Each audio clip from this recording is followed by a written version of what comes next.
So this was something posted by Sam Harris. If you're not sure who Sam Harris is, he's one of the Four Horsemen, I believe, very popular among the atheist community. He's there with like Richard Dawkins, Christopher Hitchens, Ayaan Hirsi Ali, those types of people. And he just posted this on all of his social media. Closing my Patreon account. Dear Patreon supporters, as many of you know, the crowdfunding site Patreon has banned several prominent content creators from its platform. While the company insists that each was in violation of its terms of service, these recent expulsions seem more readily explained by political bias. Although I don't share the politics of the banned members, I consider it no longer tenable to expose any part of my podcast funding to the whims of Patreon's Trust and Safety Committee. I will be deleting my Patreon account tomorrow. If you want to continue sponsoring my work, I encourage you to open a subscription at samharris.org/subscribe. As always, I remain deeply grateful for your support. Wishing you all a Happy New Year, Sam. So, Sam Harris is closing his Patreon account, something that honestly I didn't expect. And good for him. I have so much respect for him for that. And this is just more of a wider purge of people abandoning ship pretty much on Patreon.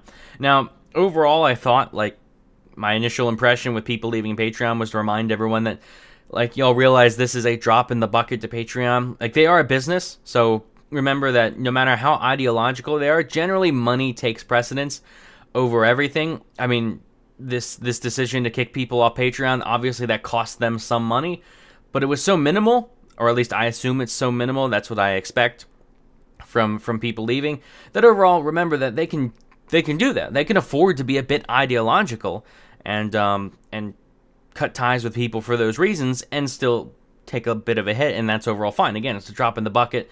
It overall doesn't matter to them that much. But the thing is, Sam Harris leaving, I didn't actually know this until, today, that Sam Harris, this is a list of all of the top Patreon creators, according to Graphtreon, for November 2018, so pretty much updated. And Sam Harris was number 11 on this list. The 11th biggest, Patreon, or the 11th biggest patron, I guess, or whatever they call users, Patreon creators, there we go, duh. But that's significant. That is his account was launched in February 2016, and he has roughly 9,000 patrons. And it looks like he doesn't have listed how much money he gets from Patreon. But remember that the average person gives about $5. So when you're thinking about patrons, 9,000 patrons, $5 per month, that is a lot of money for Sam Harris. He's making an incredible amount of money for that. And for that reason, remember that he's getting 9,000 just patrons alone, not including how much, because people I don't know how much exactly how much people were paying per person because we can't see, but it could be $5, it could be $10, $20. The 9,000 is probably a low number, or 9,000 at $5 each is probably a low number per month. And remember that that's so much money that I have so much respect for him for that. Because that's he's literally putting his money where his mouth is. Because I don't follow Sam Harris that much. It's not that I don't like him. It's just that I'm not really interested in his stuff that much. Though I've been meaning to get around to listening to his podcast, just a few episodes to get a feel for what he says and who he is. I did read one of his books. I thought it was good, but that's not the point of this video. But remember that for those 9,000 patrons and however much money they're giving, Patreon gets a cut of that. That's how they make their money. They take a small cut, and it is a really small number, but that's a lot of money for Patreon. That adds up over time. And the fact that Sam Harris at number 11 is leaving, this might actually go from being a small drop in the bucket to something that Patreon really didn't anticipate, because they probably punched the numbers. They probably did a whole cost-benefit analysis of, okay, if we kick off this person, we're going to upset a lot of, not only are we going to lose money from that patron or that creator themselves, but there's going to be a lot of supporters that are mad, that are going to stop putting their money for other creators. It's going to have a little bit of a ripple effect. But I assume they did a whole cost-benefit analysis, and overall, it just came out to being worth it. Simple as that. But I'm looking at this, and I don't think they expected someone like Sam Harris to leave. I don't know if they really took that into account, but I think this could be a bigger thing. Because you got to remember that, again, overall, this doesn't affect Patreon that much. They're like, okay, we lost a few bucks. Big whoop. Who cares? But if you want Patreon to stop, or if you want to signal other companies to stop, because remember that if you're running a business, you want to look at what other competitors are doing. You want to look at what other people are doing, especially when it comes to certain political decisions. You got to get a feel for the public, because overall, businesses, for the most part, I mean, Patreon's probably an exception here, but I think most businesses don't want to be political. They don't want to get caught up in that stuff. They just want to make money. They just want to do what people want. They just want to put out a product that people want, so they will get money in return and grow their business. That's overall like the mindset of a business owner. And the unfortunate thing is, sometimes you kind of have to be political. In a case like Patreon, like you have to make that decision. And people aren't going to, there really isn't much of a middle ground, because either you're going to give a platform to these people that are very controversial, very unpopular to a lot of people, and by supporting them, you're going to alienate a lot of other people, because they're going to say, how dare you give a platform to these people? How dare you allow them to receive money? I'm not going to have any part in this. Or they can take the other route of, we're going to ban these people to appease that side of the political spectrum, and in return, they're going to upset another side of the political spectrum. So unfortunately with Patreon, or again, I think Patreon's was strictly ideological, but from a purely like business perspective, if you're a platform like this, you have to realize who your audience is. And overall, like there were people that will probably say, I'm not going to give money on Patreon because you give a platform to people like this. But unfortunately, that's all down to political pressure, which I hate the whole like lobbying and political pressuring and stuff. It's stuff that it bugs me. It bugs me about how like you have a good platform and all of a sudden people have to infest it and make it ideological and make it political. That annoys me. That it frustrates me how such a good business platform can become poisoned by ideologues and political pressure and lobbying and all that stuff. It's a real shame.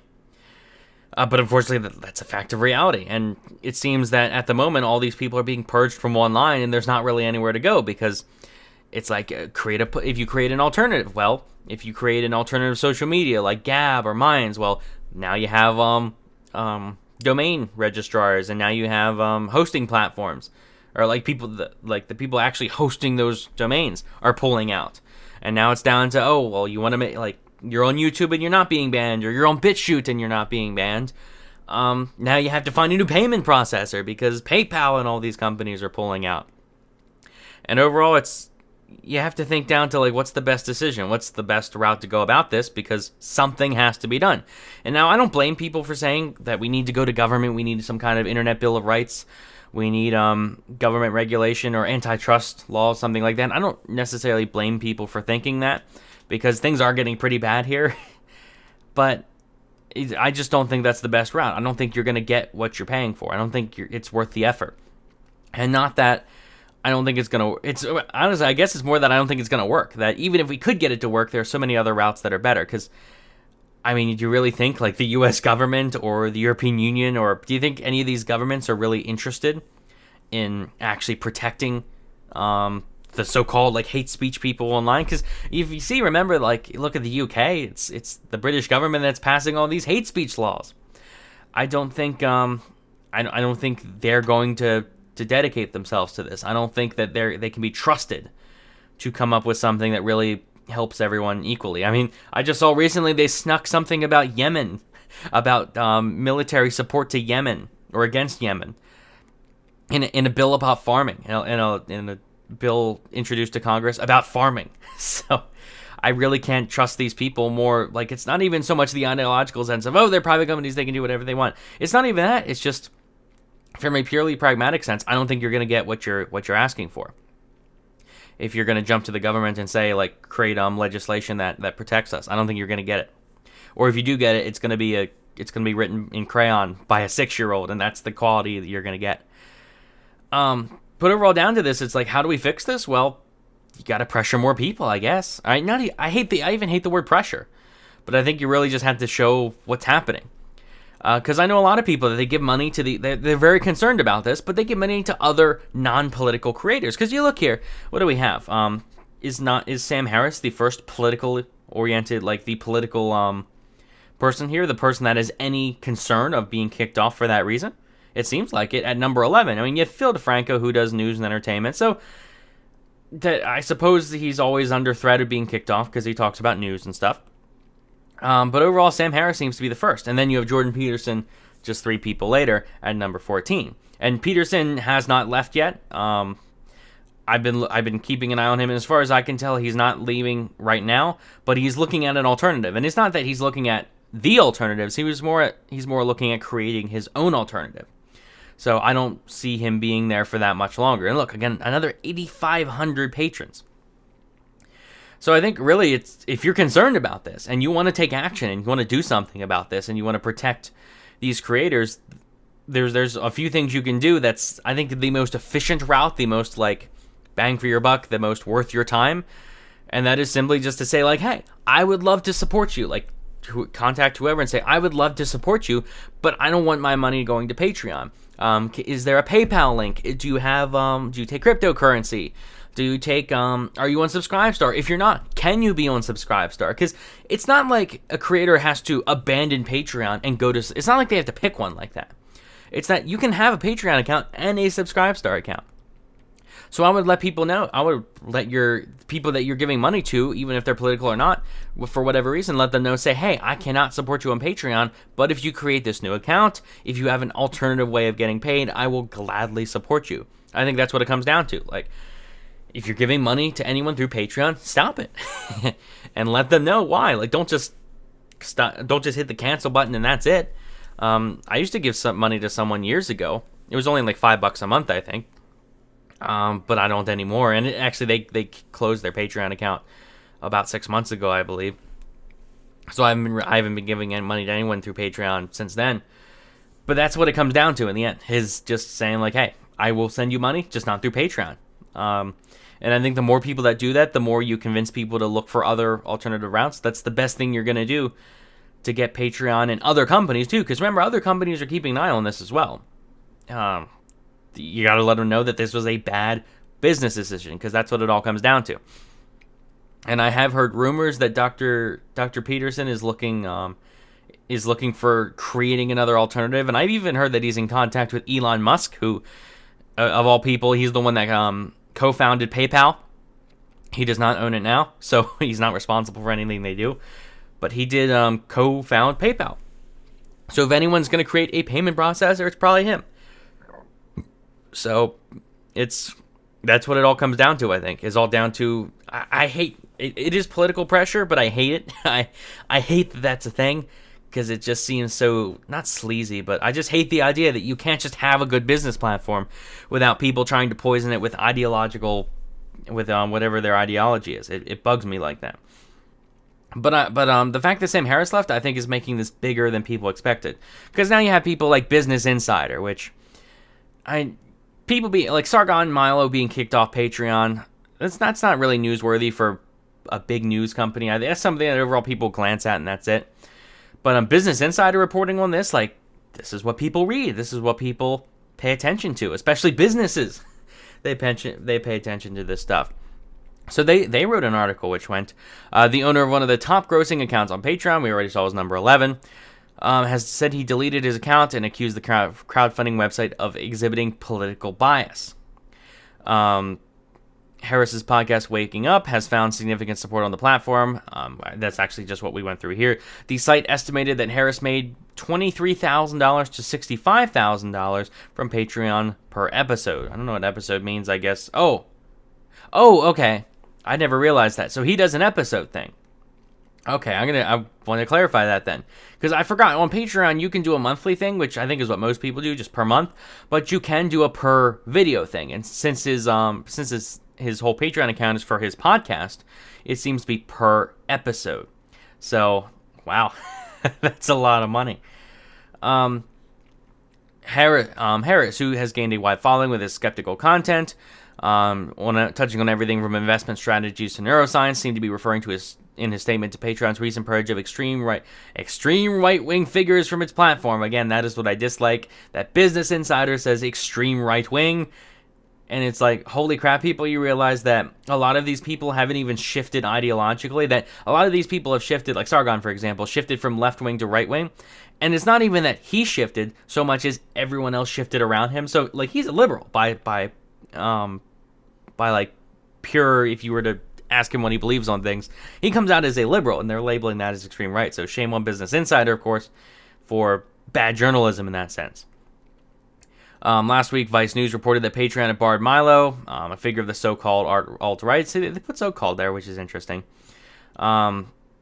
A day later, Patreon barred Carl Benjamin, a YouTuber known as Sargon of Akkad, who grew to prominence through his videos attacking feminism and identity politics. He has since accused Patreon of political bias on his YouTube channel, which has more than 867,000 subscribers. And then there was also James Alsop, who I honestly don't know too much about, because of what it said was his association with hate groups, according to Vice News. I have no idea how true that is because I don't know him. But they did actually go through. This is interesting. Patreon appeared to acknowledge the backlash from Patreons in an email to a user on December 10th. This was to Matt Christensen, who's definitely he's also a political content creator. I understand that some of your Patreon patrons have left due to the decision of Patreon to remove Sargon of Akkad's creator page from our site.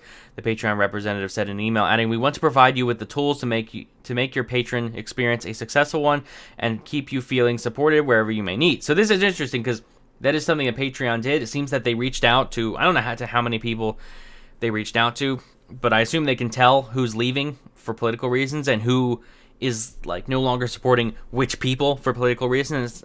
And it seems that they took the time to email them saying hey, don't think about leaving. We want you here, which is just what any business would do. Harris has not expressed an affiliation with the alt-right, but frequently appears in spaces that host new conservative personalities, such as the Joe Rogan Experience, which is also hosted commentators like Ben Shapiro and Jordan Peterson, which is interesting because that still doesn't say anything with the alt-right. The New York Times opinion writer Barry Weiss earlier this year identified Harris as part of the intellectual dark web, a collection of online personalities that range from centrist to conservative, who have attacked significant online audiences by pushing against what's considered mainstream orthodoxy in numerous areas. Oh, that's the whole article. Okay. But this makes me think of another thing. The article made me think of this.